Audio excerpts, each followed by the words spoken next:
presentazione, penso che molti di voi l'abbiano vista.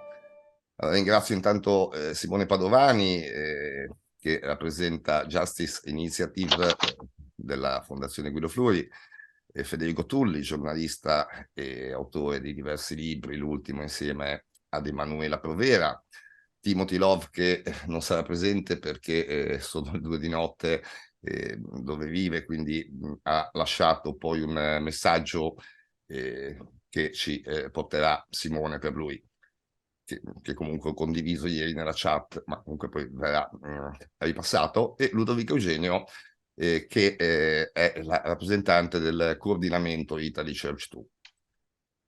Allora, diciamo che un po' i nodi stanno arrivando al pettine e non parleremo questa volta tanto di Chiesa. La Chiesa, diciamo, è una componente di questa problematica, no? Quella che poi in realtà si è organizzata. In realtà la problematica che siamo andati a denunciare nei 2 testi, rispettivamente all'Unione Europea e alle Nazioni Unite, riguarda un sistema ben più ampio di fondo.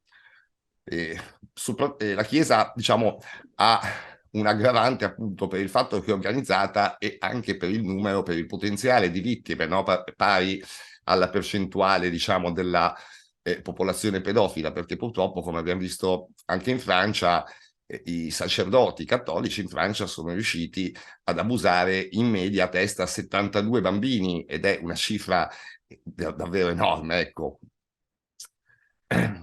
Ieri c'è stata una comunicazione da parte delle Nazioni Unite sul protocollo che abbiamo mandato, che adesso stiamo capendo, va reindirizzato a un altro protocollo, diciamo, comunque vabbè, verrà rinviato di nuovo oggi.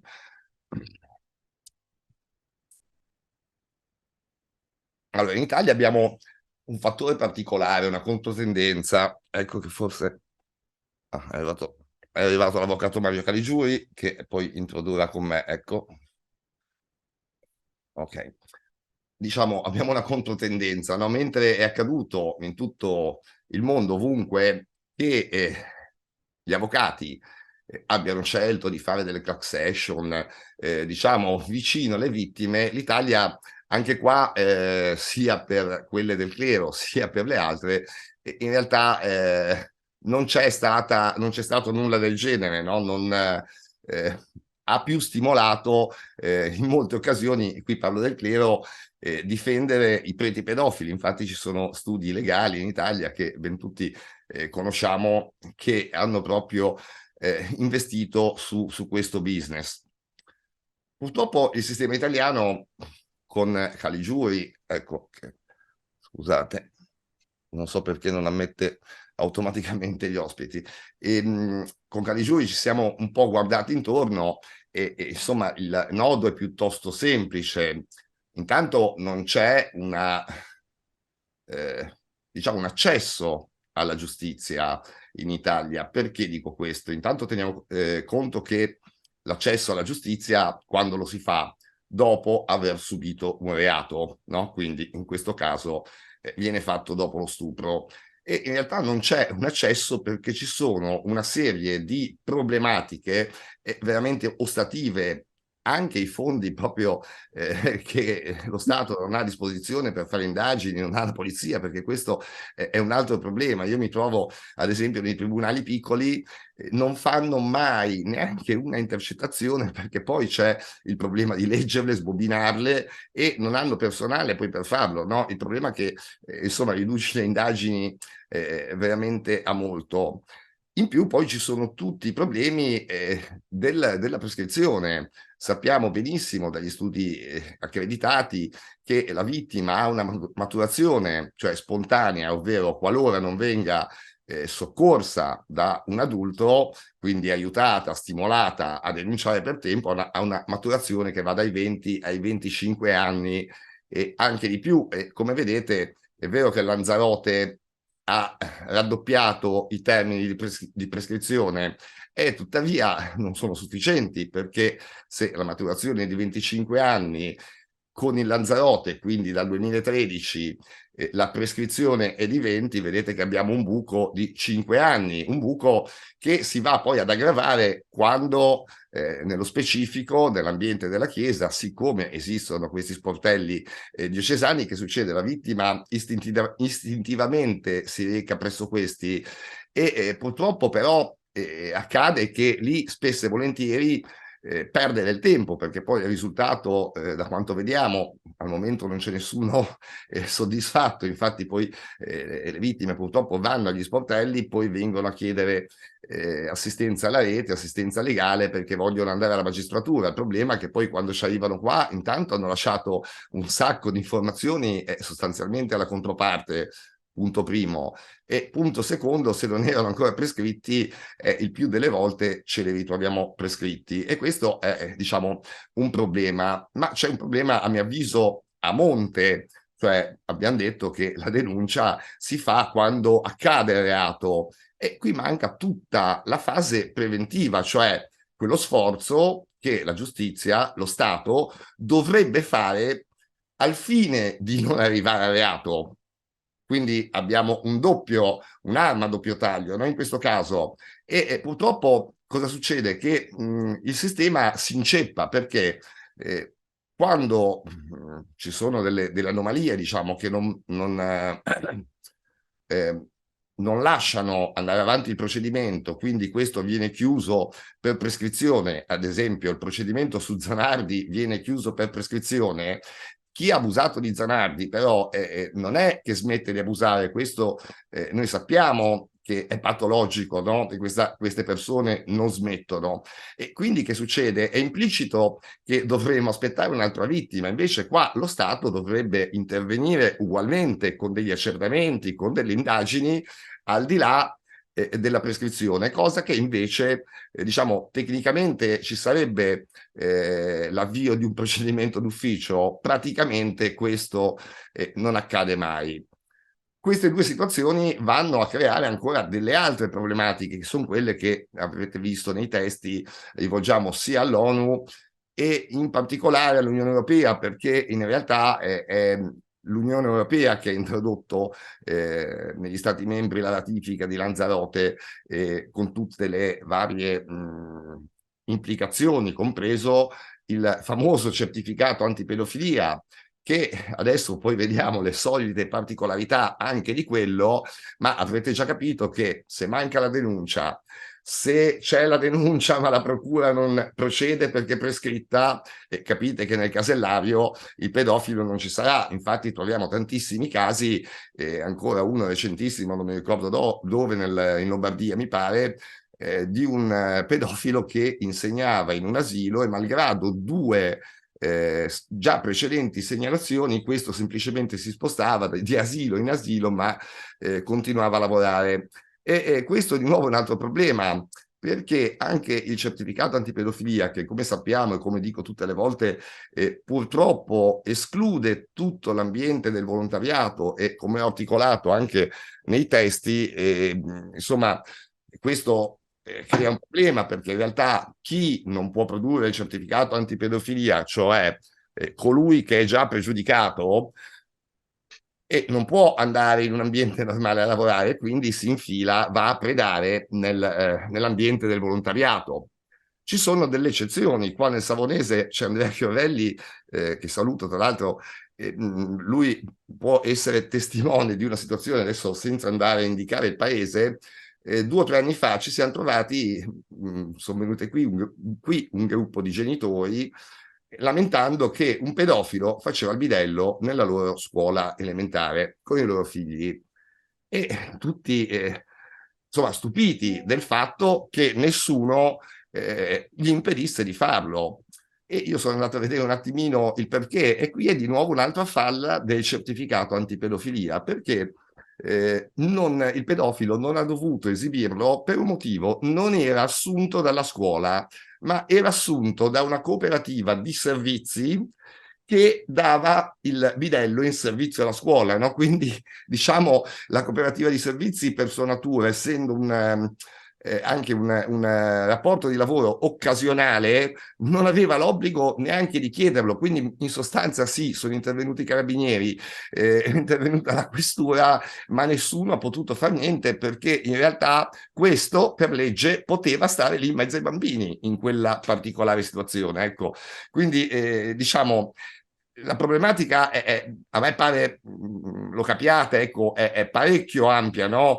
Perché, ripeto, c'è una falla che è, secondo me, quella più inquietante, che è proprio quella della prevenzione e anche quando poi ci sono appunto delle regole come questa, ripeto, del certificato, non sarà mai praticabile in Italia, è perché in realtà tantissima gente proprio per l'ostacolo, no, delle procedure che non vanno avanti nel più delle condizioni, e gente che rimarrà fuori da questo certificato. Io, se voi ragionate un attimo, un'altra cosa allarmante, esempio, abbiamo pochissimi dati in Italia anche sulla popolazione civile. Bene, ne abbiamo pochissimi perché mancano le denunce, tuttavia quelli che vengono mostrati sono tantissimi.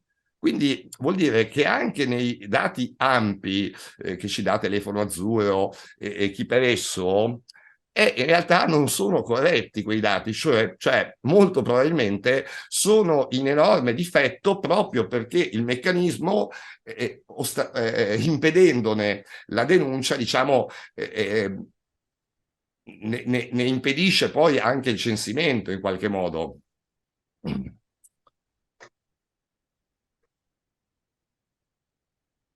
Quindi andrebbero introdotte appunto una cosa fondamentale sicuramente è l'obbligo della denuncia per tutti i cittadini, come esiste in Francia, è un atto di civiltà. Se voi pensate, chi tutela il ragazzino sono gli adulti, se ha i genitori sono i genitori e se non li ha sono gli adulti che ha vicino. Ma pensate anche qui quanto restativa questa lacuna, perché io che mi accorgo, naturalmente, cioè, studiamo un attimo anche come avviene la pedofilia. L'insegnante pedofilo non è che stupra il bambino in classe lo adesca, poi ovviamente inventa una scusa, con la scusa lo incontra fuori dalla scuola, no?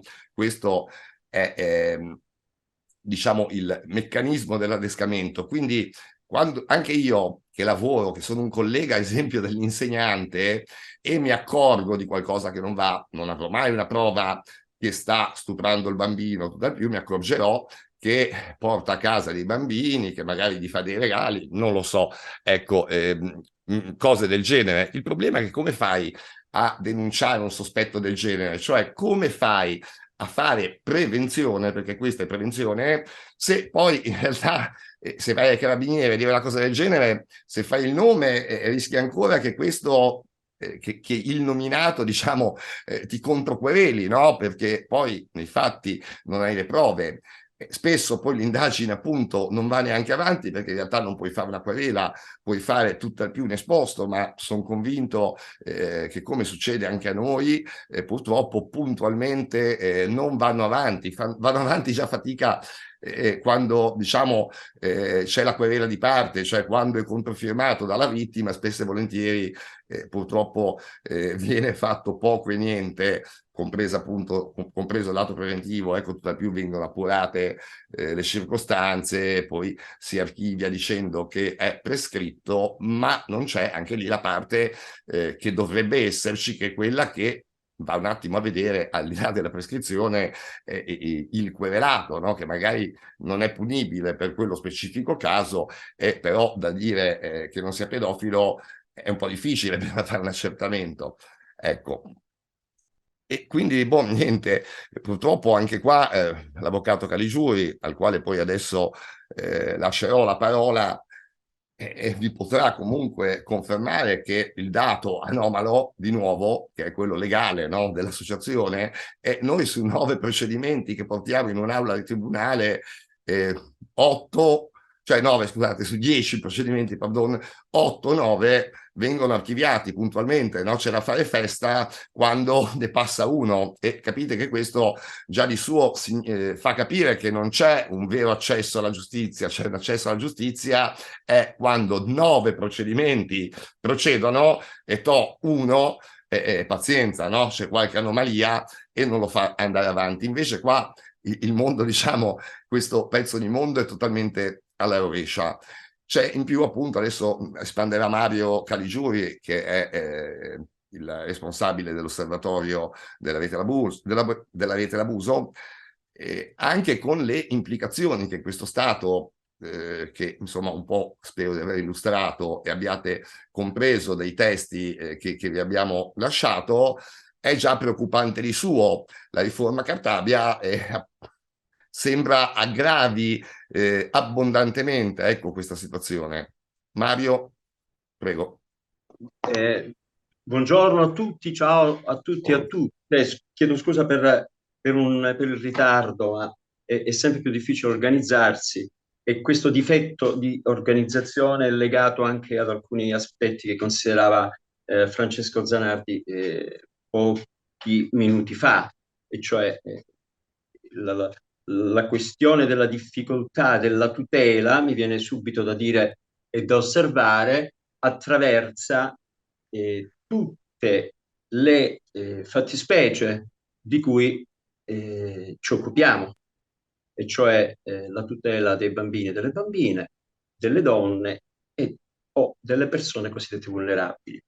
L'introduzione di Francesco è stata, secondo me, a 360 gradi, pur avendo, diciamo così, nei limiti di tempo, ma anche delle competenze specifiche, ripreso la problematica.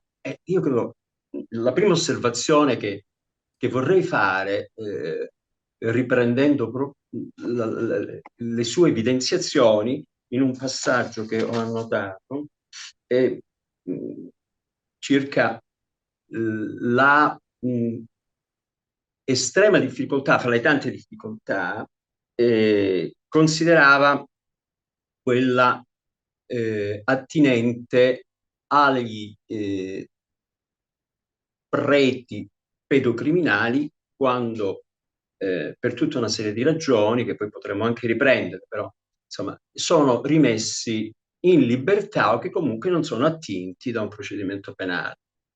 È evidente che questa questione rimanda non solo ad un'adeguata strutturazione organizzativa del sistema giustizia e di prevenzione, e qui abbiamo un gap nel nostro paese, ma non solo, mi pare di capire, e ci rivolgiamo a degli organi sovranazionali, no, per riprendere un senso di pertinenza a questa iniziativa, proprio perché c'è un gap di interventi sia legislativi sia operativi che preventivi che non funzionano. E volevo semplicemente dire questo, mi fa riflettere perché la questione della rimessione in libertà di questi soggetti assolutamente incontrollabili perché ed incontenibili perché sono dei compulsivi. La letteratura si è occupata di queste problematiche, poi ci saranno senz'altro interventi che tratteggeranno meglio perché hanno approfondito anche scientificamente queste questioni, però devo dire che l'elemento della prevenzione, del controllo nel nostro paese sfugge. E stavo notando questo rilievo. Considerando i reati per mafia, consideriamo i reati per mafia e i responsabili di violenza sessuale, ma anche i sospettati, di violenza sessuale nel nostro paese, mi riferisco quindi ai minori, alle, quindi non solo ai soggetti di minore età, ma anche in senso generale. Nello specifico, però, questi soggetti hanno delle peculiarità che sono note. E quindi vi è una necessità, oltre ad un'organizzazione puntuale, strutturale sul piano legislativo, organizzativo, delle autorità che devono svolgere indagini, devono preservare la reiterazione di queste condotte o comunque evitare che vengano quantomeno portate a conseguenze ulteriori ad intervenire. Quindi un elemento forte è dato da una competenza nella gestione di queste vicende.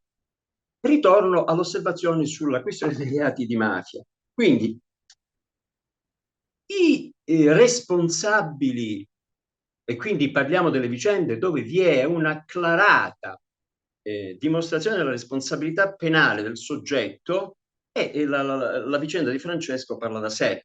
Si è, diciamo così, esposto responsabilmente a questa considerazione nell'osservazione che ho fatto poc'anzi. La sua vicenda è esemplare, ma ce ne sono tantissime.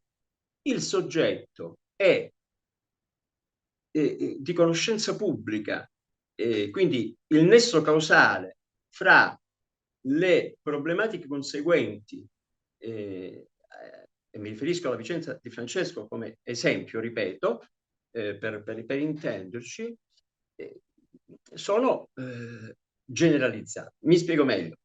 È chiaro che il sacerdote che ha abusato Francesco è tale, è responsabile di quella condotta.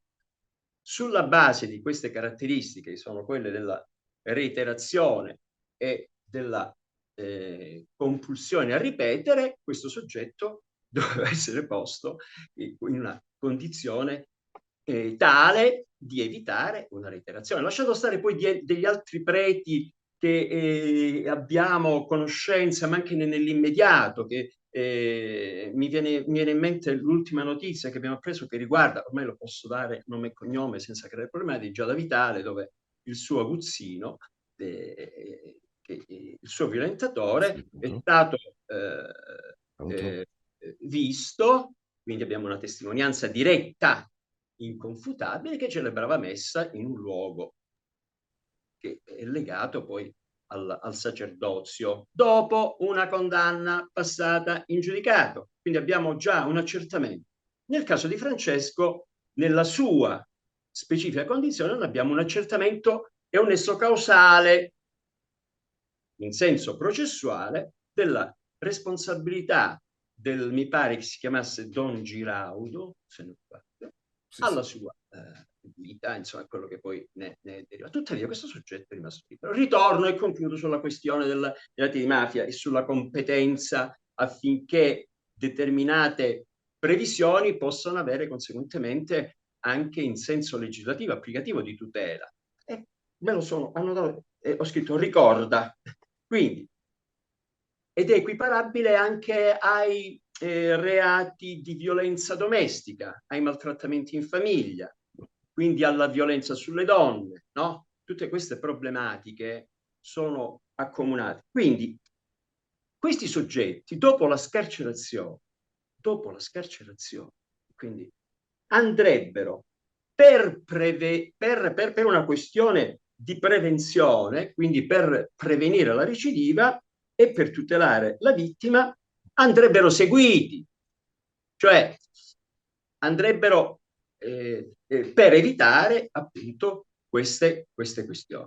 Nei reati di mafia c'è questo tipo di questione, viene applicato, no? Adesso io non voglio essere, diciamo così, portare ad un'equiparazione automatica, ma c'è. Vorrei riprendere il filo del ragionamento sulla questione, su dove troviamo ora, in quale contesto ci troviamo. Ci troviamo in un contesto che è quello sovranazionale, tenendo conto insomma anche dell'oggetto di questo incontro e di una prima riflessione che è questa. Ricorrere ad un organismo sovranazionale potrebbe avere una duplice valenza. Una duplice valenza, a mio avviso. La prima è quella di denunciare una situazione di Francesco l'ha tratteggiata, credo, esaurientemente, sintetizzabile una condizione di inerzia, no? Inerzia politica, inerzia sul piano della sensibilità culturale, che è un altro punto, no? E della immaturità che si disvela fra una promulgazione legislativa, fra le tante che ci sono state e che hanno interessato e interessano il sistema giustizia, e il nesso che è dato da questo, cioè abbiamo una legge, però non abbiamo le condizioni adeguate affinché questa legge possa ottenere i risultati che finalistici, insomma, della sua stessa necessità. Quindi l'aspetto culturale, ovviamente, l'aspetto culturale che ha indotto alla sua promulgazione e quello che poi è attinente alla sua attuazione devono essere considerati. E arrivo al punto. Nel nostro sistema tutto questo salta, ma salta in un modo preoccupante. Perché? Perché È calcolato che salti perché è matematico, diciamo, un po' come è strutturato. beh, diciamo che se è calcolato, è calcolato male, o è calcolabile. Comunque il problema, No, secondo è me, stato calcolabile, scusa. volendoci spingere ad arrivare al punto, così poi rivediamo le altre questioni, vorrei esprimere una mia preoccupazione, dopo che finirò con questa questione, legata al sistema giustizia e al legame strettissimo, evidente, che vi è fra questa denegata condizione, soprattutto di tutela, soprattutto per le vittime, e un'altra questione che è legata alla democrazia, cioè alla tutela dei diritti in un contesto che non possiamo negare, cioè la condizione della giustizia e la tutela delle vittime di minore età, no? Bambine, bambine, bambine, si connette con la questione se parliamo delle vittime, una tutela di minore età, non mi riferisco solo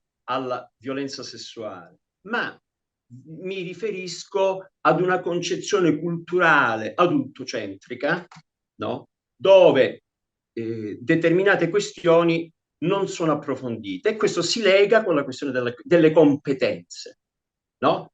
Quindi i soggetti che sono tenuti a regolamentare e a fare in modo che queste disposizioni vengano attuate devono essere competenti. E non mi pare che questo risulti. Mi spiego. La ministra Cartabia mi viene, non ho nessuna, diciamo così, ma la ministra Cartabia, mi chiedo, ma credo che questa riflessione abbia interessato il mondo dell'avvocatura, ma anche quello delle procure, no? Ma si è mai soffermata ad un confronto e una verificazione con un PM attivo, Attenzione, mi riferisco ai pubblici ministeri che hanno una sensibilità culturale, e nel nostro paese ce ne sono pochi, o perlomeno per raddrizzare il tiro non sono sufficienti, cioè quindi è necessaria questa sensibilità culturale, no? E qui non c'è una sensibilità culturale. Ha mai avuto modo di approfondire la ministra Cartabia con gli avvocati? È mai entrata in un'aula di giustizia per vedere come vengono gestite le udienze? È mai entrata e ha sviluppato, si è interessata più approfonditamente, ripeto, con il pubblico ministero che è dotato di questi requisiti, che a mio avviso devono avere, e il ritorno alla questione della competenza? Secondo me no, no! E se l'ha fatto male, l'ha fatto superficialmente. E a lei, ovviamente, che non ritengo che sia lei personalmente, solamente, unicamente responsabile di questa problematica, ma è una questione che avvince tutti, ma anche chi sta parlando. Anche chi sta parlando. Noi ci ritroviamo in questa situazione, e concludo con un altro punto, e si coniuga con l'aspetto della necessità di democrazia e della tutela delle persone. Il problema della giustizia e della mancanza di tutela dei minori, delle donne, dei soggetti vulnerabili si collega sul piano applicativo e delle garanzie alla tutela della salute. Quindi concludo con questo passaggio dicendo: non si chiamerà più Servizio Sanitario Nazionale, no, avrà un altro nome, no? Che non è pertinente alla funzione di servizio, no? Non è anche come è nominato, no? A servizio dei cittadini, ma è un sistema, verrà dominato come sistema. Quindi questo cerchio è ovviamente, rischematizzando, collegato a quest'altro concetto. E concluso questo primo passaggio, poi ne faccio un altro e termino il mio intervento. Allora, questa questione della necessità di avere uno sguardo politico, no? Di osservazione e di nessi, estremamente carente nel nostro sistema a 360 gradi, che significa ciò che significa. E quindi avere la capacità di uno sguardo per collegare tutte queste problematiche. Il problema non è solo nell'ambito ecclesiastico, Chiesa Cattolica, eccetera, eccetera, eccetera. E poi ci saranno degli interventi che a mio avviso avranno più argomenti, ma è una questione che è legata ad ogni realtà dove la questione del patriarcato, altro elemento importante che è collegato a quell'aspetto culturale, nel disvelare la violenza nelle aule di giustizia. Basti dire che un giudice, che è un uomo come è un maschio, come me e come altri,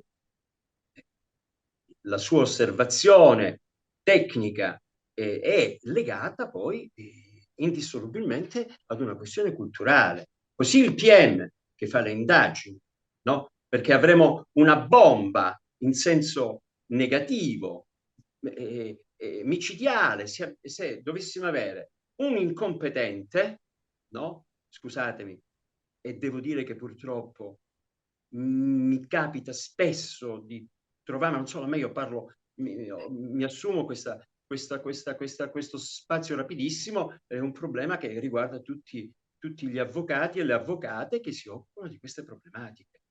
Siamo in una situazione di difficoltà. Quindi, dicevo, questo aspetto è fortemente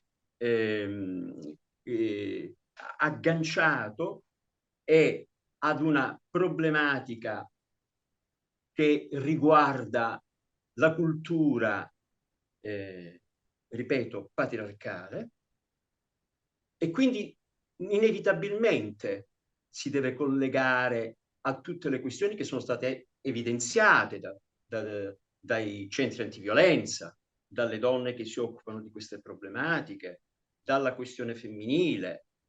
E stavo riflettendo, ma poi stiamo parlando di trattati e di convenzioni internazionali, e chiudo, poi voglio sentire, mi piacerebbe molto sentire gli altri, ma vi ricordate, è una questione contingente, la questione in Turchia.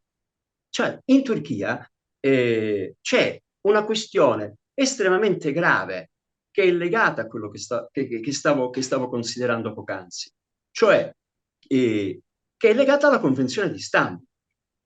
La Convenzione di Istanbul, che era in Turchia, e lo è ancora, ma fino a un certo punto, perché Erdogan ha deciso che questo segno di civiltà andasse cancellato. No? Quindi in Turchia ci troviamo, la Turchia poi, Istanbul, la Commissione di Istanbul è stata di fatto è nata lì, no? Quindi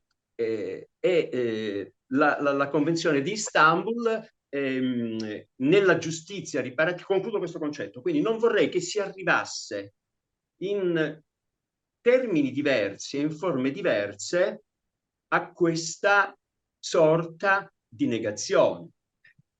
Cioè il partito islamista di Erdogan, che ha una pessima concezione, pericolosissima, della condizione femminile e anche dei bambini e delle bambine, ha portato praticamente a quella reazione, perché secondo loro, e vi invito a ritrovare dei nessi, no, incoraggia quindi la cultura e la posizione dei conservatori. Qui fa riferimento il partito islamista di Erdogan, si sono lamentati che questa rappresentazione di tutela della Convenzione di Istanbul mascheri invece un incoraggiamento al divorzio e sia distruttivo per i valori familiari tradizionali. E qui, come si dice alle mie parti, male mi sento, non dico altro perché voi potete fare le vostre deduzioni. Poi, e adesso io vi devo lasciare, vi do lo spazio, ci mancherebbe altro, però poi mi riservo di dire qualcosa, se voi lo ritenete pertinente, con la riforma Cartabia, non ce l'ho con lei, ma soprattutto sulla giustizia riparativa. Mi fermo qui momentaneamente e grazie e scusate delle mie a volte necessarie divagazioni da un aspetto, ma secondo me in essi sono questi.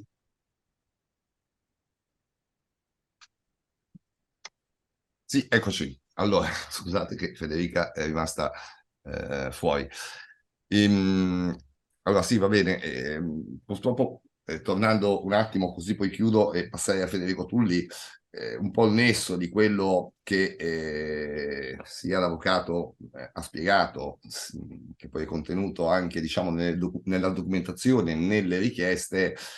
Qual è il problema un po' fondamentale dell'Italia? L'Italia ha firmato tantissime convenzioni, quella per i diritti dell'infanzia addirittura 30 anni fa, erano tutte convenzioni che, se andiamo a vedere, avevano un obiettivo, cioè quello che il paese si adeguasse ad assorbirlo, e questo non è avvenuto. Ecco perché ci troviamo un Lanzarote inserito in Italia che non funziona, perché è come avere un po' una Ferrari e avere, invece che le strade asfaltate, delle strade con la ghiaia. Magari la Ferrari ci va, però non riesci a prendere velocità e non riesci a sfruttarla come dovrebbe essere sfruttata. Ecco, ci sono questi grossi vuoti legislativi, questo noi diciamo nelle due forme naturalmente che sono differenti sia alle Nazioni Unite sia all'Unione Europea. E questo è un allarme. Questo allarme viene, come avete visto, dalla documentazione che vi abbiamo allegato, non da una denuncia alla Procura Generale della Repubblica, che è l'ultimo atto che abbiamo fatto prima di rivolgerci alle Nazioni Unite e all'Unione Europea, ma da una serie, come avete visto, di documenti addirittura datati, se non ricordo, il primo 2014, poi l'interrogazione parlamentare di Mantero nel 2017, insomma una serie di istanze fatte al governo alle quali non ha mai risposto. L'interrogazione di Mantero, anche a quella nessuno ha mai risposto, e insomma un cittadino, il massimo delle istituzioni alle quali si può rivolgere sono quelle statali. Ecco, però purtroppo ci sono una serie di silenzi, di non risposte su poi dati che tra l'altro negli anni sono diventati davvero molto evidenti. Il problema è che, ripeto, manca ancora la strada sulla quale far andare la macchina, quindi quella va costruita in modo che poi anche le varie convenzioni che vengono introdotte e ratificate possano funzionare sul terreno dove devono funzionare, un terreno che insomma emerge abbastanza palese da quanto scritto, con tutti i vari allegati, no, che lo dimostrano, un terreno che non funziona. Caligiuri diceva prima del sacerdote che ha abusato di me, quello forse è il caso minore, perché in realtà ne abbiamo segnati 4 nella denuncia all'ONU, ma sono a decine. Ne abbiamo uno qua vicino a noi che si è fatto 8 anni di carcere, è uscito, è ritornato in parrocchia, anzi intervistato, poi ci sarà un servizio televisivo nelle prossime settimane, intervistato dalla giornalista. Questo ancora vanto gli ha risposto: no, io sono perfettamente riabilitato, mi hanno assegnato addirittura 2 parrocchie e faccio la battuta dell'avvocato Caligiuri, male mi sento, ecco, perché davvero mi viene male a constare queste situazioni, che poi sono situazioni, la cosa più grave, che sono di dominio pubblico. Ora, perché la Chiesa diventa un grosso problema? Perché la Chiesa si è organizzata, come si è organizzata? Sui vuoti, cioè su questi vuoti legislativi si è organizzata. I vuoti sono talmente tanti che la CEI è riuscita a permettersi di fare degli sportelli diocesani e dichiarare pubblicamente che ometterà le denunce di abusi, cioè ci rendiamo conto? Cioè, è una dichiarazione pubblica, quella che fa poi la CEI illustrando i suoi sportelli. Ma questo è favoreggiamento, ragazzi. Cioè, lo capite? Ed è piuttosto anomalo che in Italia, perché vai a fare una dichiarazione del genere in qualunque altro paese dell'Unione, minimo ti indagano. Minimo qualche magistrato apre un fascicolo. Qua invece sembra tutto così normale. La denuncia che aveva fatto la Procura Generale della Repubblica aveva uno scopo proprio nel vuoto legislativo e anche nell'assenza di commissioni d'inchiesta governative, aveva lo scopo di dare un po' i dati che noi abbiamo raccolto in 13 anni sul territorio italiano alla Procura Generale, perché sono dati allarmanti in effetti. Se poi li uniamo a quelli dichiarati nei solo 2 anni della CEI, io direi che c'è un grosso problema. E lo scopo è appunto, siccome forse abbiamo detto, non essendoci stata la commissione d'inchiesta, la Procura Generale non ha capienza, non sa quanti casi poi ogni procura ha fatto, lo stimolo era quello di far sì che succedesse un po' come in Spagna, che dietro a una denuncia insomma, dietro un pericolo, ecco perché di fatto la denuncia dei casi riportava a un pericolo per i cittadini, la Procura Generale questo lavoro l'ha fatto e si sperava succedesse anche in Italia. Invece anche lì, purtroppo, al di là dei tribunali che, come ha detto lo stesso avvocato, spesso sono immobili per i vari motivi che lui stesso ha citato, qui non si è mossa neanche la Procura Generale a livello preventivo. Ecco, quindi diciamo che la problematica, a mio avviso, è enorme. Per quello che ho capito, io non sono un avvocato, sulla riforma Cartabia, insomma, sicuramente non migliora, anzi, credo sarà tragica la sua applicazione. Ecco. Lascio la parola a Federico se vuoi continuare. Eccomi. Intanto, buongiorno a tutti.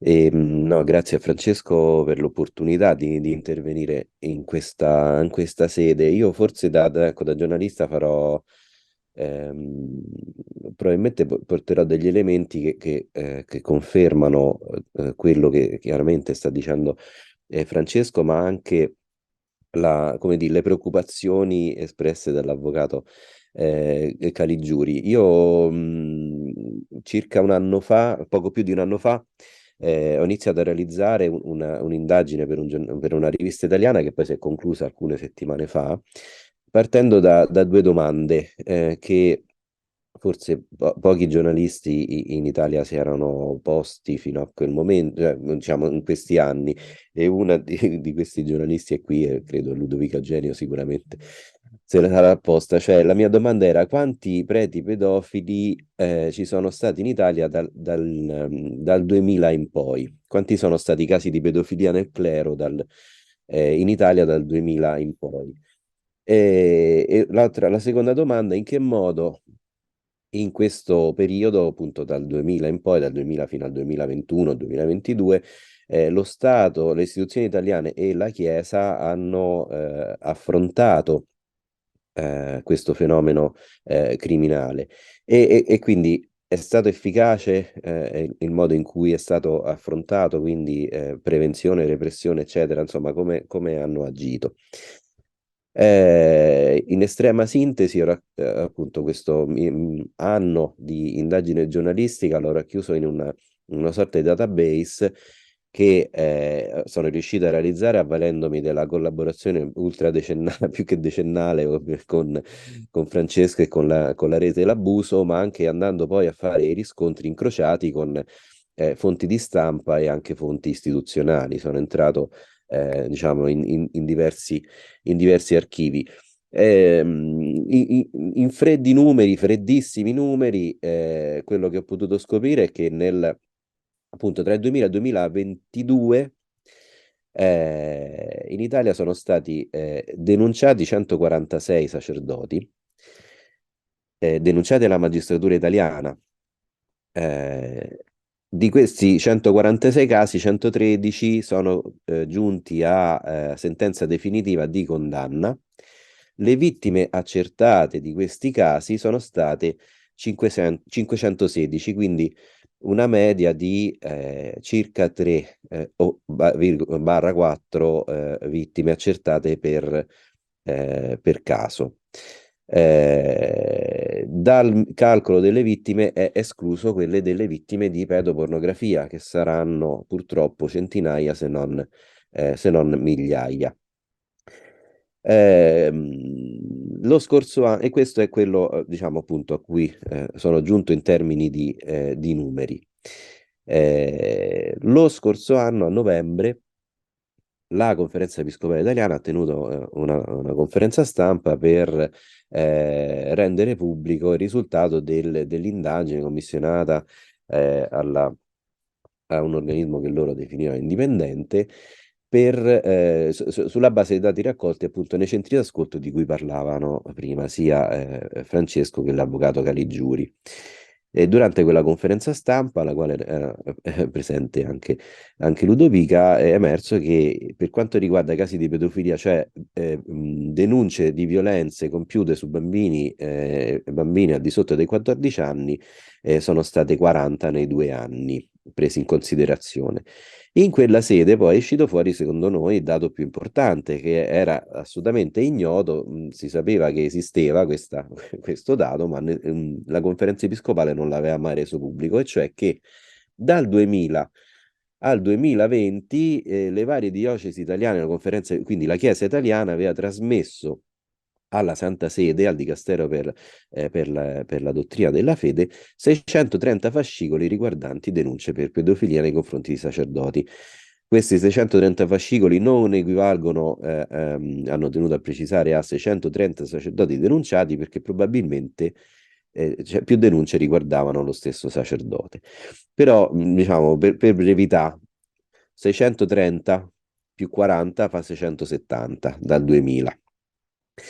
Più i dati che sono riuscito diciamo, a ricostruire nella mia indagine giornalistica, stiamo a circa 800 casi di pedofilia nella Chiesa italiana dal 2000 fino all'anno scorso, cioè una media circa 40 casi all'anno, sempre per utilizzare freddi numeri. Dall'altra parte, se stiamo parlando di una media di 3 o 4 vittime per sacerdote, diciamo la stima arriva a circa 2400-2500 vittime, ma sappiamo anche grazie diciamo a ricerche portate avanti all'estero soprattutto, ma anche in Italia, insomma ci sono anche associazioni come Rete L'Abuso che ne parlano spesso, cioè che la pedofilia è un fenomeno che raramente arriva a essere denunciato, e la stima parla di un caso su 10. Quindi se un caso su 10 vorrebbe dire che in Italia in questi ultimi 20 anni le vittime di pedofilia nel clero potrebbero essere state anche 25.000. Siamo nel campo delle ipotesi, io sono un giornalista, per cui ecco, lo butto lì come dato da prendere assolutamente con le molle. Quello che è assolutamente certo è che di questi 146 casi di cui mi sono occupato, nessuno di questi era stato segnalato dalla diocesi di riferimento alle istituzioni italiane, e dall'altra parte nessuno dei 670 fascicoli o sacerdoti coinvolti diciamo, nelle denunce di cui ha parlato la Conferenza Episcopale sono mai state segnalate appunto alle istituzioni italiane. E qui c'è un grosso problema, cioè come mai Una delle risposte a questa domanda viene dal Comitato ONU per i diritti dell'infanzia e dell'adolescenza, che nel 2019, nel fare un rilievo all'Italia davanti a qui presenti Francesco Zanardi e avvocato Mario Carigiuri, ha fatto notare che forse c'è un problema nell'articolo 4 del concordato tra Stato e Chiesa. Articolo 4 che obbliga la magistratura, il magistrato italiano a informare il vescovo nel momento in cui apre un fascicolo nei confronti di un qualsiasi sacerdote per un qualsiasi motivo, e dall'altra parte invece libera il vescovo dall'obbligo di come dire, informare le istituzioni italiane nel momento in cui viene a conoscenza di un possibile reato. Nel 2019 il Comitato ONU chiese espressamente all'Italia di intervenire sul concordato perché questo articolo crea un vulnus che ricade sull'incolumità evidentemente delle vittime e di chi ancora non è vittima. Allora, restiamo sulle Nazioni Unite e ci resto volentieri perché appunto la petizione, la segnalazione della rete d'abuso è rivolta sia alle Nazioni Unite che all'Unione Europea, rilievi nei confronti dell'Italia.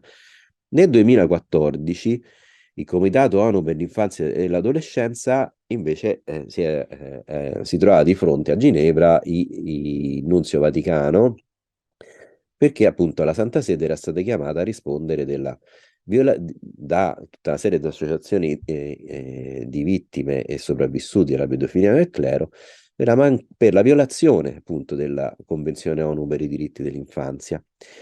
E una delle frasi più significative dei rilievi che l'ONU fece alla Santa Sede, rilievi ai quali la Santa Sede dal 2014 non ha ancora mai risposto, è stato che finché la Santa Sede, e quindi di riflesso la Chiesa, continuerà a considerare la violenza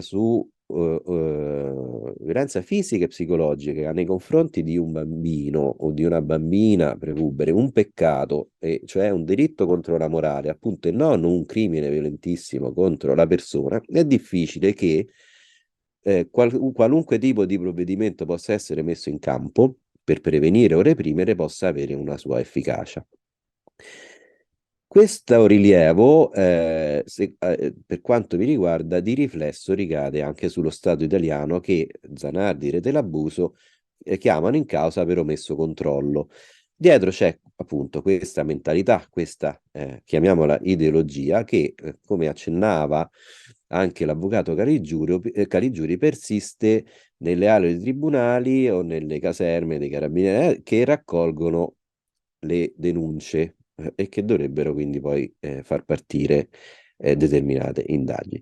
E questa mentalità, secondo la mia modestissima opinione, è quella che, tra virgolette, fa sì che lo Stato, che le istituzioni italiane, caso unico al mondo, praticamente nel momento in cui un cittadino italiano, cioè un sacerdote, compie un crimine sul territorio italiano nei confronti di una persona, non viene indagato dalle istituzioni italiane, ma si delega alla Chiesa la possibilità di indagare al proprio interno.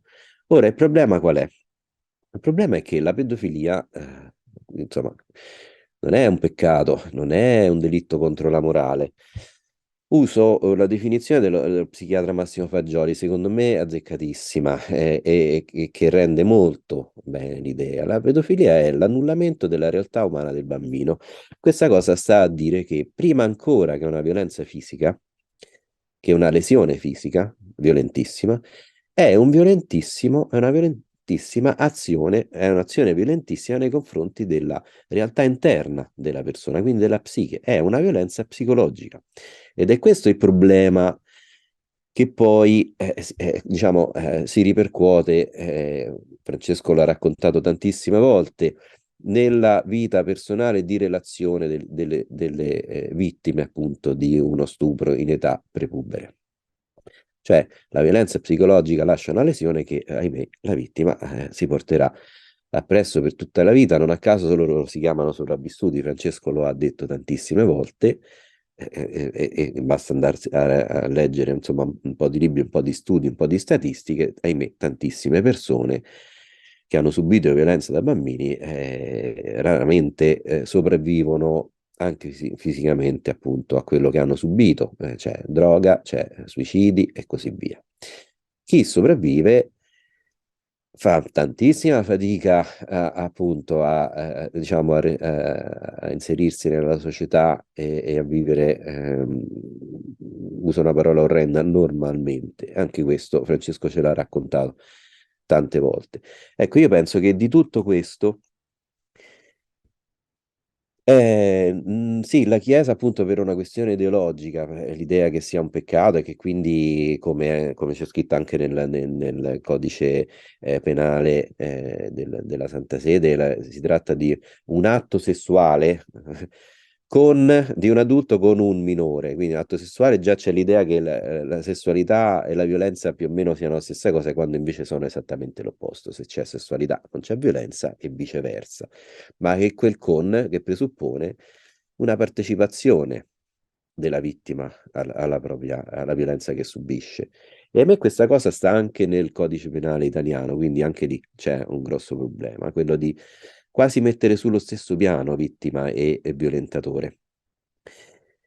E quindi ecco, ben venga, come la chiamo? Petizione, sollecitazione che Rete l'Abuso fa sia alle istituzioni europee che quelle che alle Nazioni Unite per portare, cioè mettere lo Stato italiano, le istituzioni italiane davanti a una responsabilità gravissima, gravissima, perché come per dire la Santa Sede non ha mai risposto dal 2014 in poi a quei rilievi, lo stesso io penso si può dire che non ha fatto appunto il governo italiano, i governi che si sono succeduti dal 2019 in poi.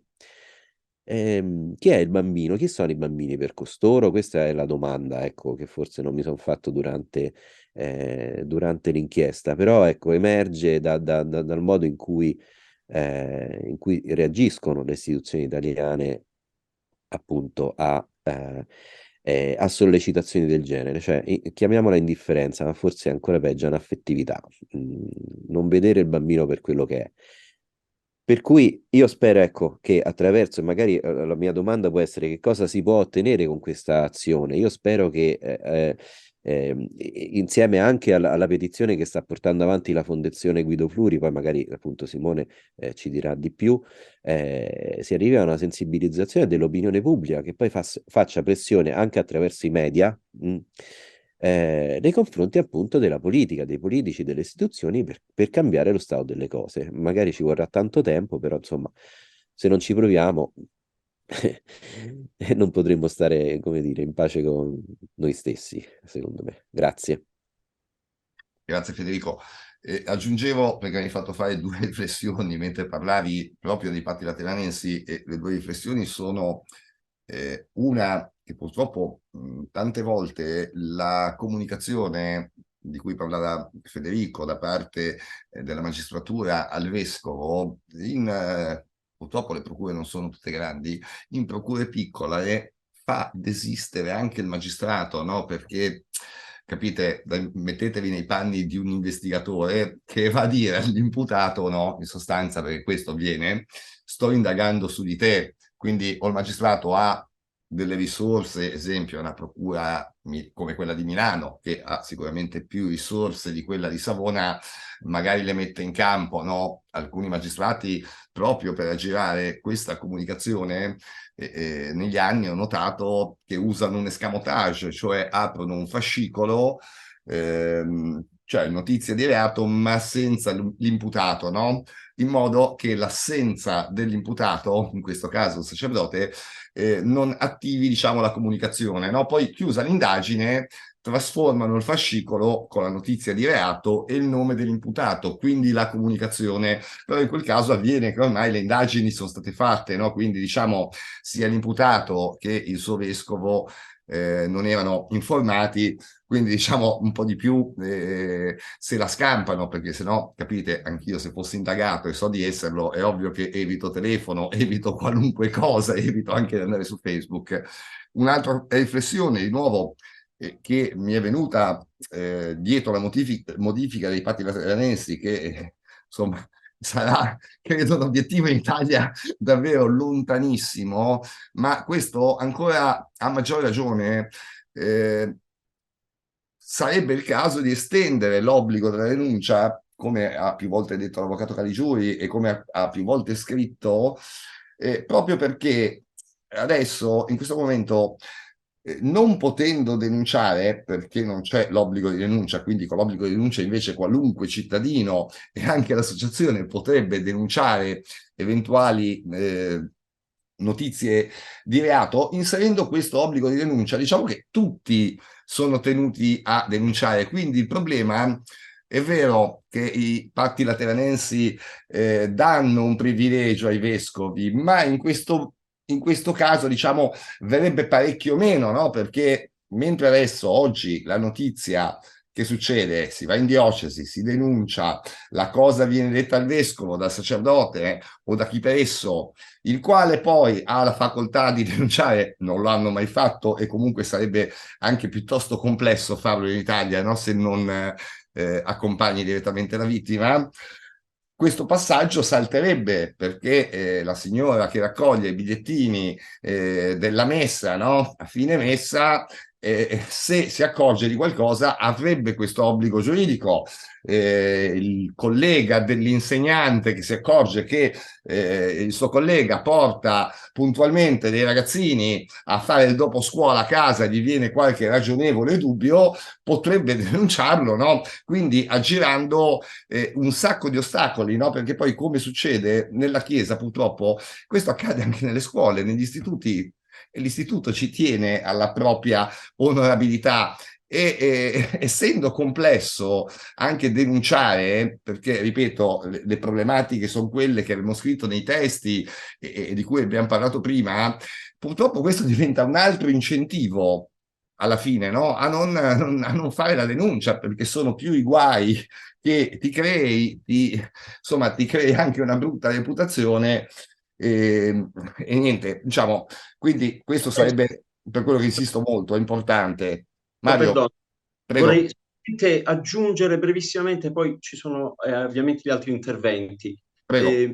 Quello che avete detto, tu e Federico, mi porta a sostenere questa questione, alla domanda, e mi assumo io la responsabilità di ciò che sto dicendo, ma credo di fare un'affermazione che ci accomuni. Comunque mi assumo io questa responsabilità. La domanda è, che rivolgiamo? La Chiesa Cattolica, anche in considerazione dell'ultimo motu proprio e degli sforzi che sta facendo o sta rappresentando, indipendentemente dalle coerenze interne, come potrebbe essere effettivamente credibile sullo sguardo e le aspettative delle vittime, rendendo obbligatoria la denuncia alle autorità civili. Questo deve fare. Io Servirebbe però appunto la legge che introduce questa cosa, che al momento, anche se il Papa lo dicesse, chiudo perché mi no. sapere cosa pensano anche gli altri. Questo è quello che noi ci attendiamo. Questo è che noi univocamente stiamo provocando. Quindi mi taccio e mi farebbe molto piacere passare agli altri interventi Francesco, hai tu la gestione hai Allora questo sì, compito. io passerei le domande un attimino dei giornalisti così non, perché è un'ora che siamo connessi, poi magari li stufiamo. Simone è dovuto andare via, comunque poi ho un suo messaggio. Insomma, intanto se qualcuno vuole fare delle domande, direi che possiamo rispondere.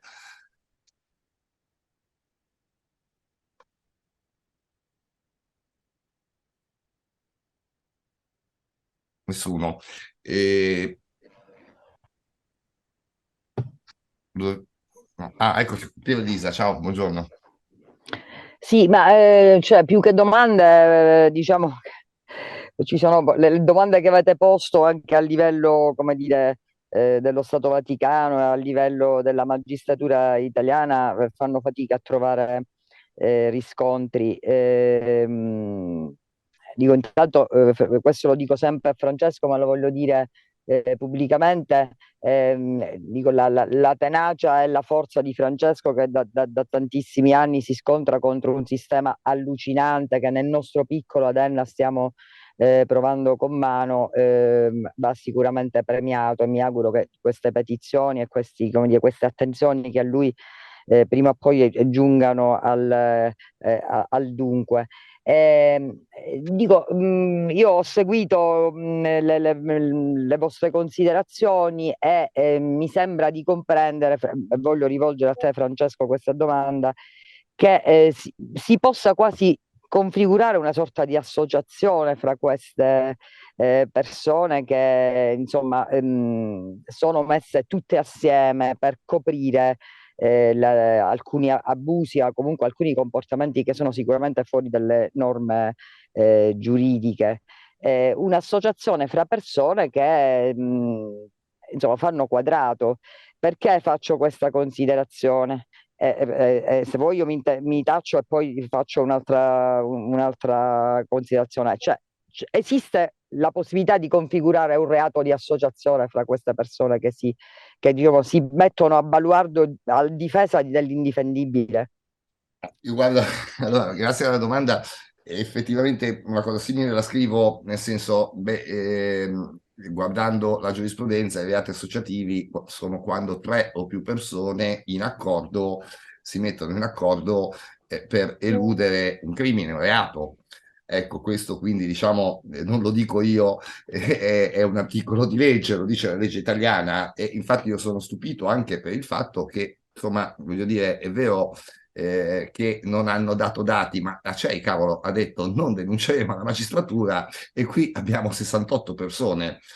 Insomma, sono queste le perplessità che sia me sia l'avvocato Caligiuri ci siamo posti negli anni, no? Perché insomma, anche ce le eravamo poste già con Federico Tulli, quando Federico Tulli scrisse il libro Giustizia Divina, ritardammo la comunicazione alla magistratura per paura che intervenendo un'indagine, no, creasse dei problemi. Cioè, non è fregato niente a nessuno. Eppure io voglio vedere se domani la rete d'abuso, per esempio, io come presidente, capitano vittime di abusi sessuali che a loro stesse sono pedofile. Bene, voglio vedere se io domani mi mettessi, insomma, a raccoglierle, ma non comunicarle alla magistratura, dirlo liberamente. E mi arrivano persino i pompieri in casa, credo. Sì, Ecco. ma poi un'altra cosa, Francesco, io questo volevo dire anche a Federico e all'avvocato Caliciuri. Io riporto il caso di Enna, che per me è emblematico perché mi occupo di questo. Dico, Qui ci la sei cosa dentro, assurda. ci sei entrata in questo sistema, Elisa. Purtroppo sì. Dico, la cosa allucinante è che dico, è vero che il processo sta andando bene, anche perché con ogni probabilità, diciamo, rispetto agli atti processuali, il sacerdote verrà condannato. Però dico, la procura, che ha fatto un eccellente lavoro, non si è spinta a indagare un vescovo che ha detto chiaramente io ho insabbiato tutto, o i monsignori che in aula hanno chiaramente mentito. E rispetto a questo, per me, che mi occupo di questo caso da 3 anni e che racconto alla città, sono re.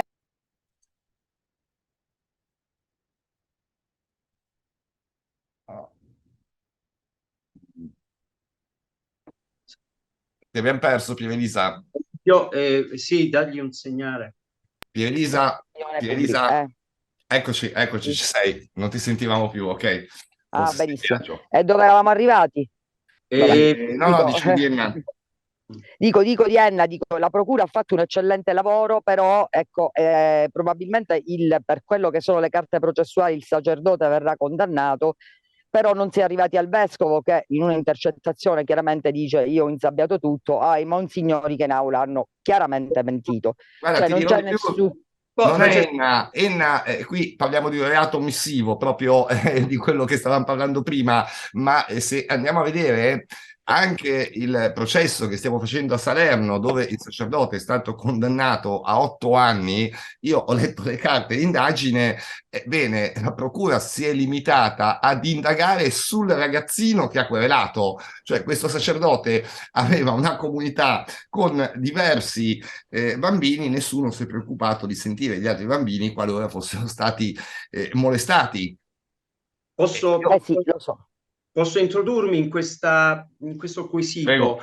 che ha rivolto, secondo me, in modo pertinente, partendo poi dall'altro aspetto relativo alla qualificazione giuridica, diciamo, in queste vicende, della possibilità o meno che possa essere formulata imputazione ai sensi del 416 del codice penale.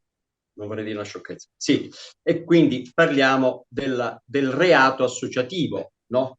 Come stava declinando Francesco, quando 3 o più persone, leggiamo il testo, quando 3 o più persone si associano allo scopo di commettere più delitti, coloro che promuovono, costituiscono ed organizzano l'associazione sono puniti, perciò solo con la reclusione da 3 a 7 anni. Ok?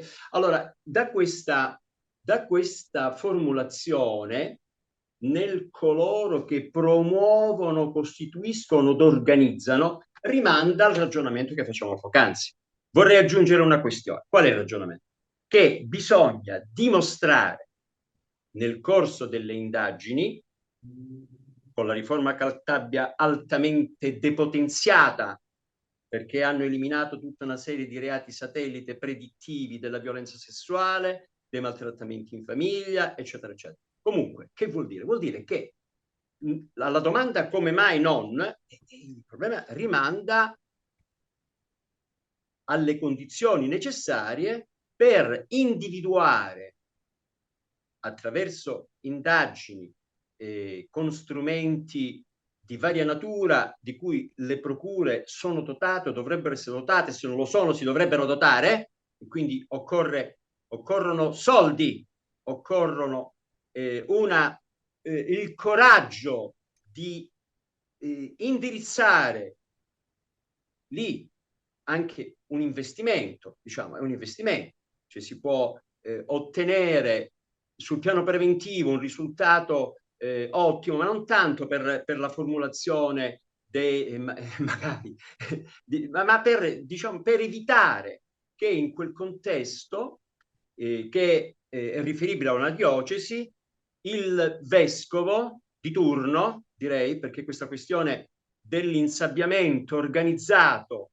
è finalizzato ovviamente a proteggere la Chiesa e la sua immagine in Italia e nel mondo, è un elemento che accomuna il discontrollo dei vescovi, perché sono loro che sono il nervo scoperto di questi luoghi, qui Francesco faceva riferimento, che praticamente dovrebbero essere attivi nelle diocesi e rispetto ai quali la rete d'abuso, soprattutto Francesco ha approfondito questi aspetti che non sono assolutamente rassicuranti, per cui l'associazione a delinquere ci viene poi collegata di stampo mafioso, l'associazione di stampo clericale non esiste come fattispecie, ma esiste una condizione critica che evita, qualora ci dovesse essere presupposti, e forse, ecco, la domanda da fare è: come è possibile organizzare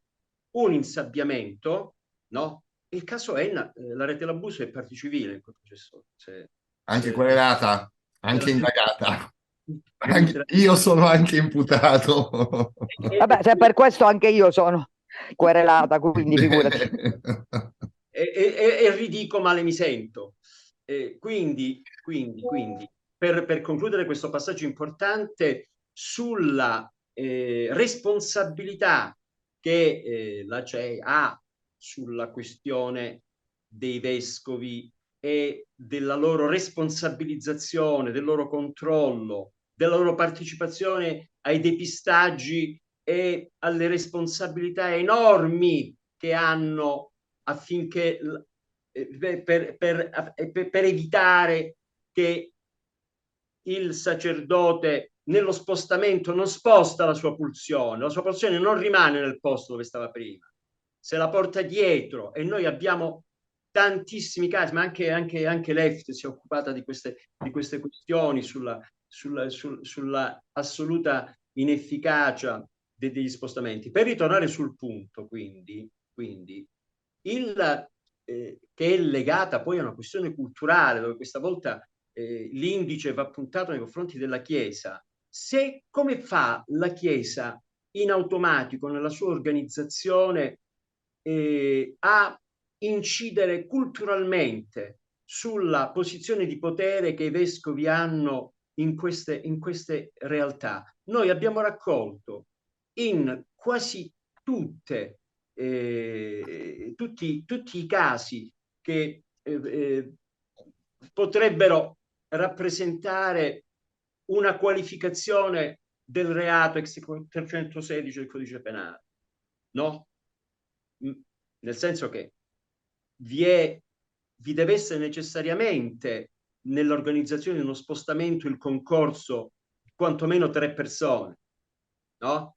È evidente. Quindi l'osservazione che poc'anzi veniva fatta si collega sulla questione procedurale, processuale e delle leggi che sono in sconnessione culturale, no? Con le varie realtà. Immaginiamo poi la Chiesa che si trova in quella particolarissima e peculiare condizione dove non può fare altro che autoproteggersi, al di là delle buone intenzioni di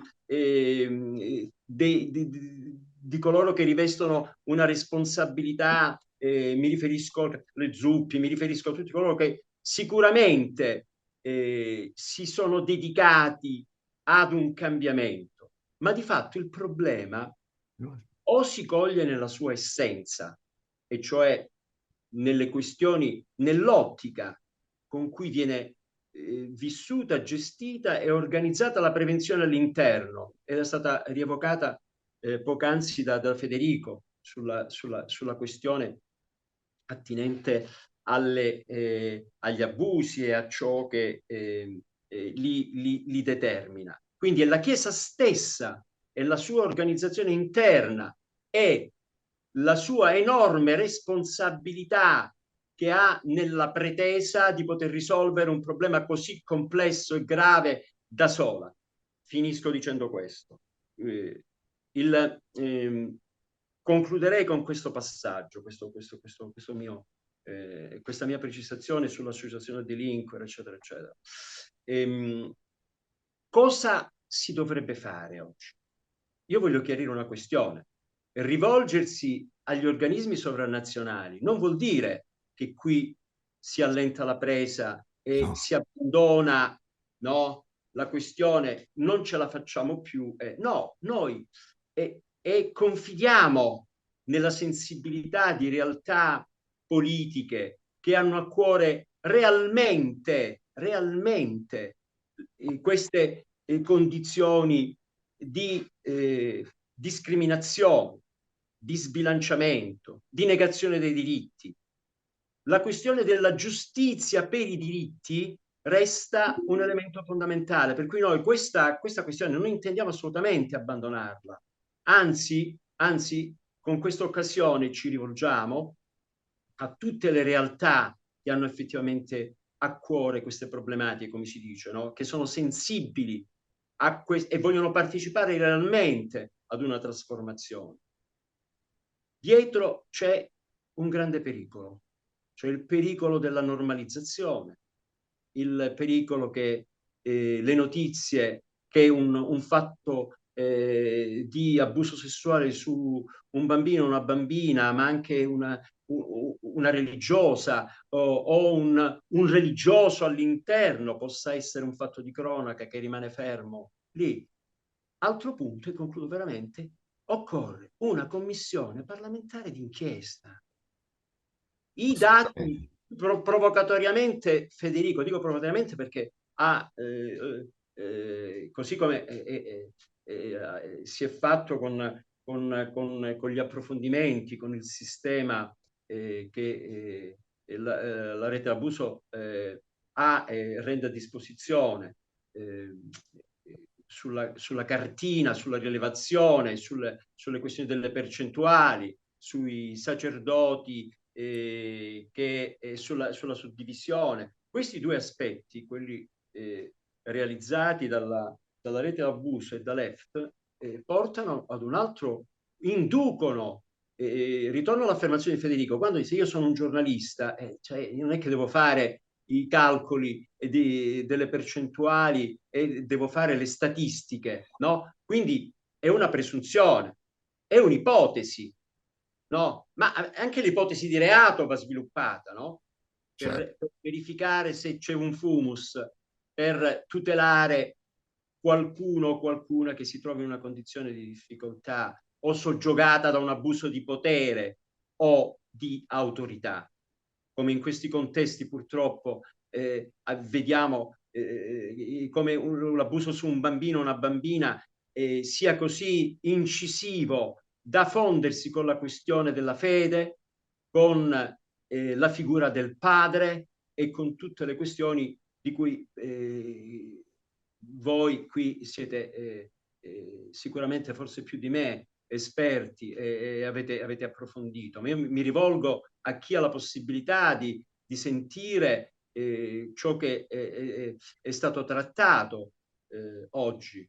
Ecco, per cui che cosa occorre? Occorre una sensibilizzazione e una capacità politica di assumere delle posizioni dove alla domanda che si può fare qui, oltre alle tante cose che sono forse state implicite nel ragionamento che ho fatto, la questione giustizia, eccetera, eccetera, occorre una commissione parlamentare di inchiesta.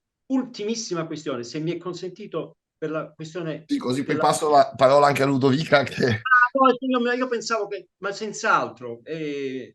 Vai con Ludovica. Prego, Ludovica. Ok, eccoci. Allora, io prendo il testimone proprio da Mario che parlava adesso di sensibilizzazione. Allora, io credo che sia il lavoro più profondo da fare, più a lungo termine. Su vari versanti ovviamente, sia su un piano di comunicazione e sia proprio su un piano di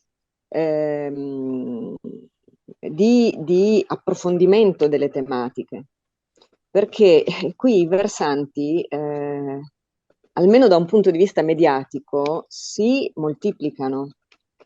Abbiamo parlato di abusi sessuali, ma c'è anche adesso tutto un versante che si sta aprendo, che è quello degli abusi psicologici.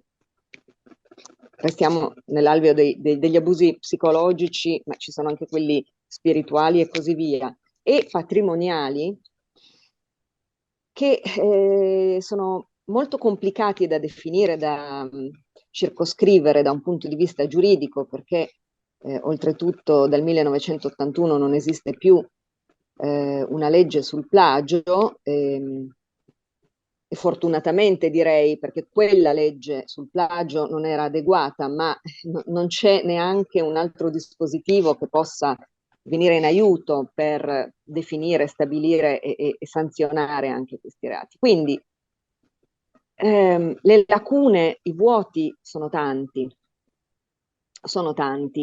e quello che è veramente disarmante, secondo me, è che gli interlocutori stessi spesso non sono all'altezza. E adesso non parlo in questo momento neanche della Chiesa, che parlo proprio degli interlocutori statali, no, istituzionali. Ieri parlavo con un senatore di cui non farò il nome, proprio per cercare dei contatti in vista di un'alleanza, in vista di una possibile commissione parlamentare d'inchiesta, no? Perché poi sarebbe questo l'obiettivo. E sono rimasta abbastanza, come dire, sorpresa, per usare un eufemismo, dal fatto che, che ho dovuto prendere atto del fatto che non c'è spesso neanche la consapevolezza del fatto che, per esempio, il concordato pone tutta una serie di problemi e nel caso specifico mi riferivo alla mancanza di un obbligo di denuncia, no? Ecco, non c'è consapevolezza di questi limiti e c'è ancora l'idea che si tratti di casi isolati, non c'è l'idea che si tratta di un problema sistemico. Quindi anche negli interlocutori politici c'è, io trovo, proprio la mancanza di una conoscenza delle coordinate di queste problematiche. Cioè hanno bisogno di una alfabetizzazione su questi temi, perché, e qui arrivo a un altro punto che volevo trattare, probabilmente su certi temi, perché è chiaro che uno non può occuparsi di tutto, no? Però su questi temi almeno, probabilmente anche i politici si informano dove ci informiamo noi. Noi intendo non noi che ci occupiamo di questi temi, ma noi cittadini italiani, no? Quindi giornali, quindi televisione, quindi media vari, che sono un grosso problema quando si parla di abusi. C'è intanto un problema di approccio, che è un problema grosso, perché fin tanto che le questioni vengono affrontate in modo isolato, no? Si affronta il singolo caso che mediaticamente funziona, è evidente che insomma è difficile poi mettere insieme i puntini e fare la linea, no? Cioè è una cosa che resta in capo allo spettatore o al lettore e non è detto che ci sia sempre la possibilità o la capacità di farlo. Ma poi è anche un problema proprio politico. È un problema politico perché di fatto, tranne pochissimi mezzi di comunicazione che hanno un approccio più libero da questo pervasivo co-clericalismo che pervade tutti, insomma, o gran parte dei media italiani, ecco, cioè, a parte poche eccezioni, la norma è quella di organi di stampa o di televisione che quando si tocca la Chiesa cominciano a sentirsi la terra tremare, no? Sotto i piedi. E quindi c'è proprio un problema di informazione su questi temi. Da questo punto di vista è evidente che all'estero le cose stanno molto diversamente, ma questo lo abbiamo visto anche noi molto banalmente l'anno scorso quando abbiamo presentato il coordinamento Italy Church 2 con una grande conferenza stampa in cui c'erano una settantina di giornalisti stranieri e quelli italiani si contavano forse sul dito di una mano, neanche di due. Quindi questo per dire che da un punto di vista proprio della comunicazione, io ho un sogno e ve lo voglio dire oggi perché è secondo me l'unico modo come dire, di affrontare in modo sistemico la questione, che è quello di creare un consorzio internazionale di giornalisti che facciano inchieste proprio su questi temi. Mi viene in mente un consorzio stile quello che ha indagato sui Panama Papers, no? Cioè giornalisti d'inchiesta che si mettono insieme e condividono risorse e strumenti. Perché evidentemente in Italia l'idea di restare su un piano nazionale non porta a nulla. Ecco. Io in questo momento sono abbastanza pessimista, vedo il panorama italiano e vedo che quelle piccole luci che, come dire, rischiaravano un po' l'informazione sugli abusi lentamente stanno venendo meno, e questo è estremamente preoccupante. Estremamente preoccupante.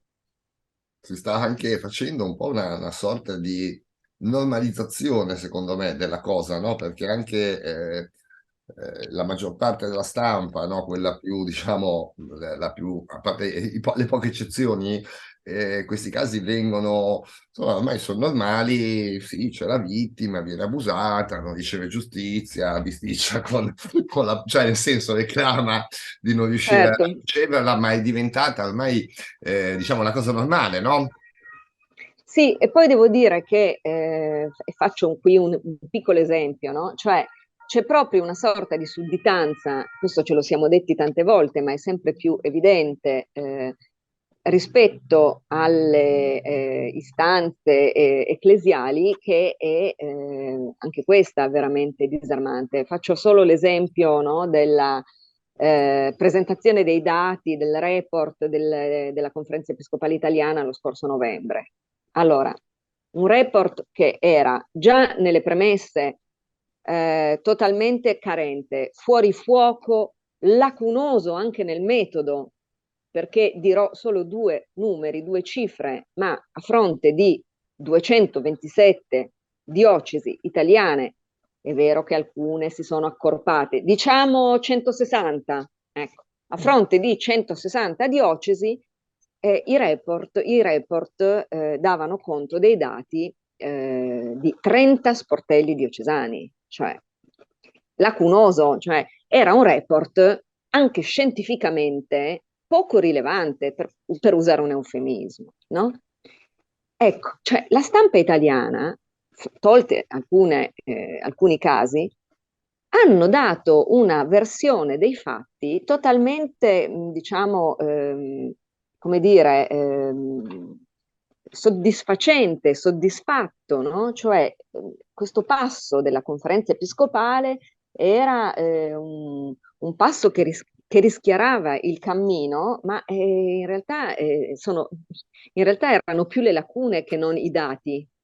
Eppure veniva illustrato come il grande risultato della CEI, l'espressione della volontà dei vescovi di finalmente aprire alla trasparenza, eccetera, eccetera. Allora, è ridicolo, cioè questo è ridicolo ed è anche grottesco, perché chiunque, se prendesse in mano appunto questi dati, si renderebbe conto di come stanno le cose, no? A fronte poi invece del database di Francesco, a fronte del database di Left, a fronte di dati che vanno completamente in un'altra direzione. Anche loro è buono, Ludovica, perché in 2 anni 86, scusate, 68 casi, Sì, solo che questo la per stampa loro... non si è accorta che i dati non arrivavano da 166 No, diocesi, no, da 30 sportelli. Ragazzi, sono tantissimi. sono tantissimi, Vedere però in quei 2 anni i dati delle 166 diocesi.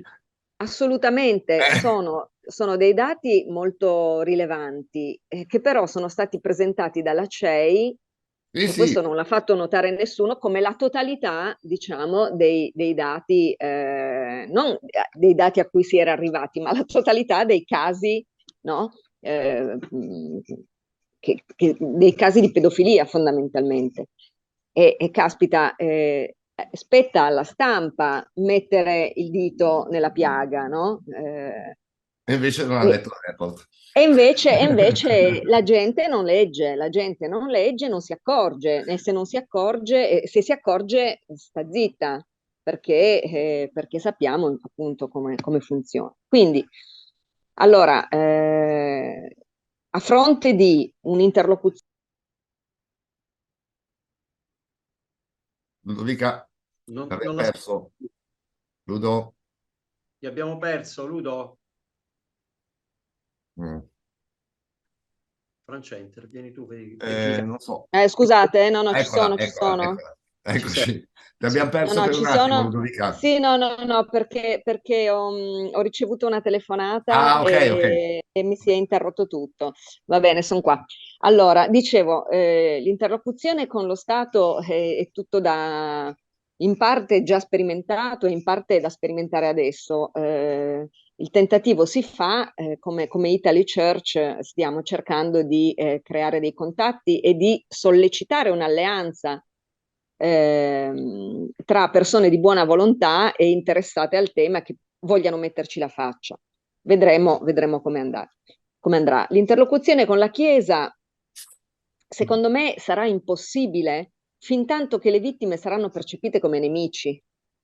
L'altro giorno a un webinar a cui ho partecipato, un sacerdote francese che è stato, insomma, è una persona estremamente impegnata contro gli abusi, raccontava un aneddoto, no?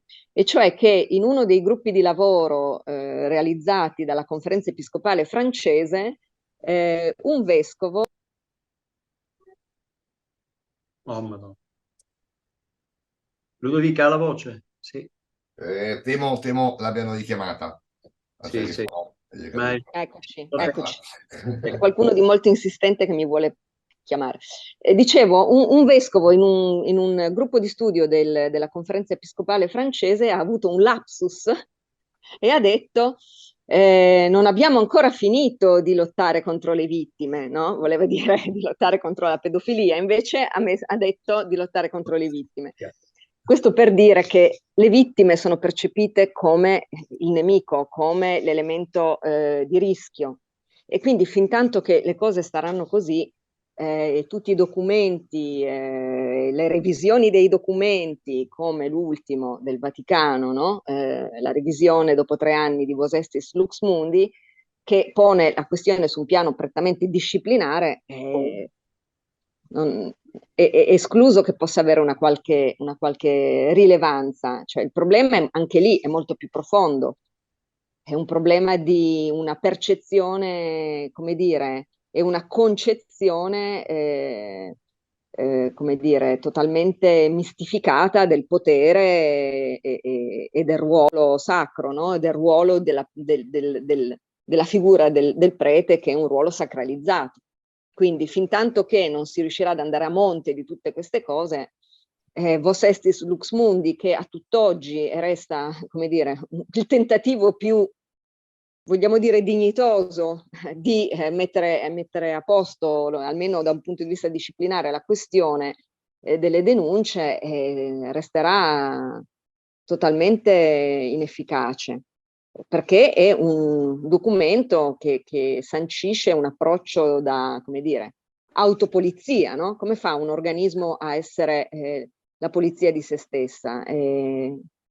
Non è pensabile, non può avere un esito positivo tutto questo, è proprio il modello che non funziona. No, ma allora io sono d'accordissimo sul fatto che nessuno, sia a ragione che a torto, possa essere il giudice della propria causa, e qui stiamo parlando proprio di questo. Ora, poi io credo che la normativa interna, dal momento che non ha nulla a che fare con le leggi civili, ma all'interno del Vaticano, secondo me, questa ci sta, nel senso, perché il vero problema di questo disastro odierno sono proprio le gerarchie del Vaticano, che hanno sistematicamente omesso le denunce. Quindi è giusto che il Vaticano regolamenti, ma è indispensabile che lo Stato vigili. E questo è il passaggio che manca, ragazzi. Certo, è certo. Anche perché da sempre più parti emerge qualcosa che tutti sappiamo da molto tempo, ma sta uscendo fuori anche, come dire, pubblicamente, e cioè che qualsiasi caso, qualsiasi richiesta, qualsiasi cosa riguardi i dicasteri vaticani, a un certo punto scompare. Allora, uno degli storici che ha elaborato il rapporto su le comunità, le nuove comunità francesi, no? Che sono attualmente sotto inchiesta e che hanno rivelato abissi di abusi. Ecco, uno degli storici che ha lavorato a questo diceva una sera in un incontro che nel momento in cui lui ha chiesto al Vaticano di accedere a dati, archivi, eccetera, eccetera, nessuno gli ha mai risposto. Cioè, come arrivi lì, come arrivi in quei meandri, tutto si blocca, tutto si blocca.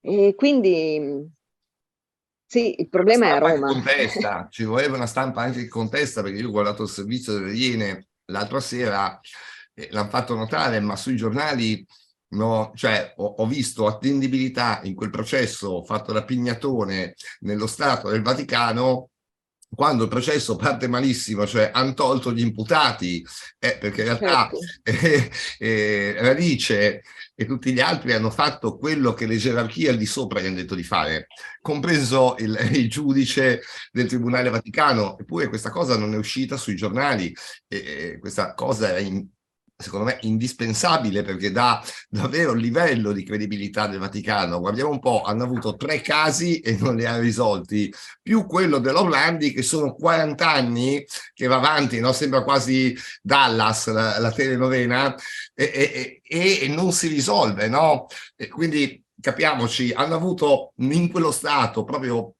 un pugno di casi, tutti risolti, e si propongono di risolvere il problema del mondo. E già questo dovrebbe fare riflettere, secondo me. Certo. Comunque, appunto, no, concludo. Sì, secondo me la strada è duplice. La strada è duplice. Da una parte bisogna continuare a insistere con lo Stato, cioè è assolutamente fondamentale continuare a crederci, quantomeno, e a trovare delle strade. Ma dall'altra parte bisogna superare i confini. Bisogna superare i confini, e lo dico, diciamo, soprattutto in questo momento da giornalista, perché una rete di giornalisti che facciano una pressione da questo punto di vista, secondo me, non può che essere utile e forse anche efficace. E poi, naturalmente, anche dal punto di vista, diciamo, proprio della ricerca di giustizia, perché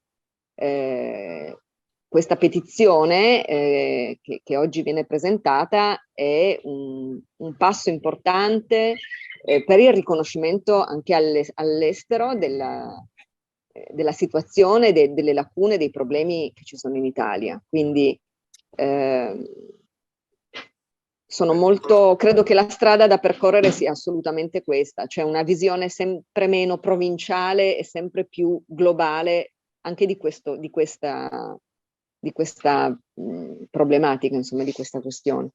Ma guarda, la petizione all'UE è passata, nel senso che ha già un numero di protocollo, certo. Non è stata esaminata, ma ha un numero di protocollo, quindi era ricevibile, e secondo me è importante più di quello dell'ONU, no? L'ONU ha, diciamo, un controllo sulla convenzione, l'UE anche sulle leggi. In pratica noi chiaramente abbiamo detto all'UE sui 3 diritti fondamentali dell'Unione Europea, stessi documenti, stessa moneta e stessi diritti per i cittadini nell'Unione, non solo in materia di pedofilia, ma anche in materia di diritti civili, guardate un po' che succede ai cittadini stranieri che vengono in Italia.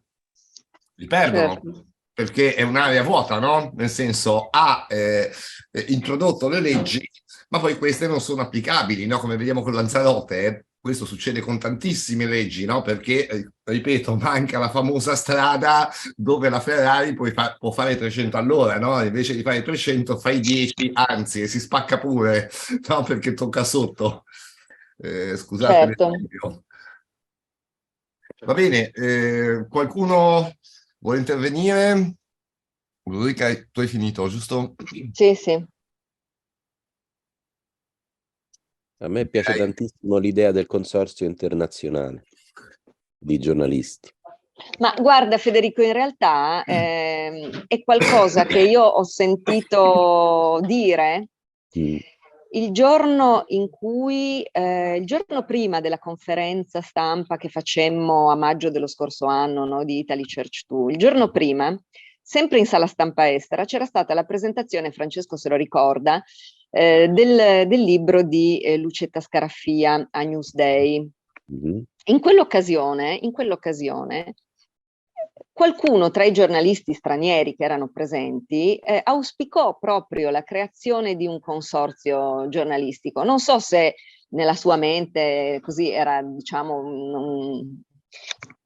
una vaga aspirazione, oppure ma io l'ho presa come invece come una cosa realizzabile e secondo me il tentativo si potrebbe fare realmente. Mi sa che la Scaraffia l'aveva proposta, se non ricordo male. Sì, no, secondo me magari non con lei.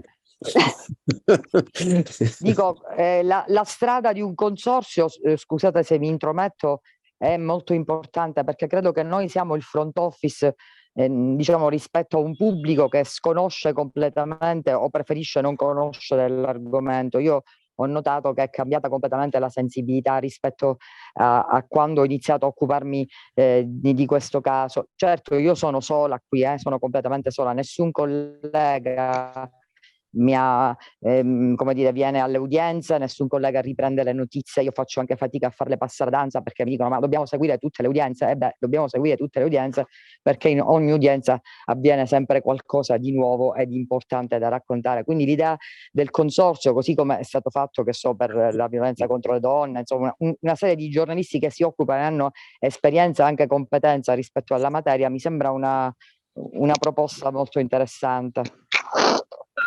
Fondamentale, direi. Bene, ragazzi, io come ho scritto nella chat devo fuggire via. Non ho visto. Sì, direi di chiudere se non ci sono altri interventi. Vedo che si è anche diradato, ovviamente siamo andati avanti, sono le 12:49, 2 ore, siamo stati pesantissimi. La pubblicherai poi pubblichi su YouTube poi il video? Assolutamente sì.